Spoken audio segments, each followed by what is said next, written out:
আজকে ঝিগাদি করি এমন এক নিরামিষ রান্না করবা, কখন যে এক থালা ভাত শেষ হয়ে যাবে বুঝতেই পারবো নি।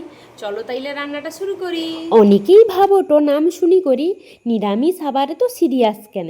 আরে বাবা, ঝিঙা এমন একটা সবজি যাকে দেখলেই আমার জীবনের কথা মনে পড়ে। জীবনে যতই সমস্যা রও, ঝিঙা কিন্তু সবসময় শান্ত। সেরকম মানুষের জীবনে যতই সমস্যা রও, মানুষকে শান্ত হই করে সমাধান করতে হয়। ঝিঙাটা দেখো আমি সুন্দর করে কাটিলেইটি ওভাবে করে ঝিঙাটা কাটবো। আমি নরম ঝিঙা লিছি, তোমার ওই রান্নার জন্য আপাতত নরম ঝিঙা লিব। ঝিঙা কাটতে কাটতে আমার মনে হয় আমি যেন জীবনের সমস্যাগুলোকে টুকরা টুকরা করে কাটিটি, কিন্তু সমস্যা হইলা সবজি শেষ হয়ে যায় কাটা, কিন্তু সমস্যা জীবনের কোনোদিন শেষ হয়নি। আমি রান্নার জন্য দেখো একটা মশলা বানাইলেইটি। এখানে পরিমাণ মতো আদা জিরা দি করি পেস্ট করলিছি।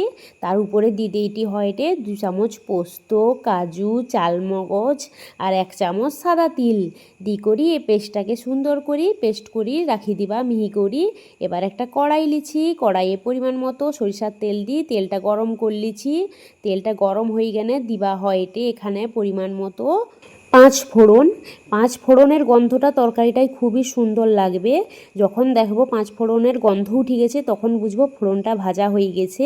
এবারে দিয়ে দিবা হয়টে পরিমাণ মতো ঝিঙা, মানে যে ঝিঙাগুলা কাটি রাখছি সে ঝিঙাগুলা। ঝিঙাটা কড়াই তুলি দি করি দিয়ে দিবা হয়টে পরিমাণ মতো নুন। নুন দি করি দিয়ে দিবা হয়টে ঢাকা, যাতে ঝিঙাটা সিদ্ধ হয়। দেখো আমি ঢাকা দিয়ে দিচ্ছি। 2-4 মিনিট পর ঢাকাটা উঠিয়ে দিচ্ছি। দেখো ঝিঙানু পরিমাণ মতো জলও বাড়িয়ে গেছে, ঝিঙাটা প্রায় সিদ্ধও হয়ে আসছে। একটু নাড়াচাড়া করি দিয়ে দিবা হয়টে পরিমাণ মতো হলুদ গুঁড়া, লঙ্কা গুঁড়া আর দিবা হয়টে ধনে গুঁড়া। দি করি আবার সুন্দর করে একটু লাড়ি লিবা, একটু নাড়াচাড়া করি। এবারে দিয়ে দিবা হয়টে বাটি রাখা মশলাটা দি করি সুন্দর একটু কষাই লিবা। দেখো আমি এখানে জল ব্যবহার করিনি, সেই ঝিঙার জলেই রান্নাটা হয়টে। ঝিঙা এমন একটা জিনিস যাকে রান্না করার জন্য কোনো জলের প্রয়োজন পড়েনি। দেখো আমি ঢাকাটা খুলে দিছি।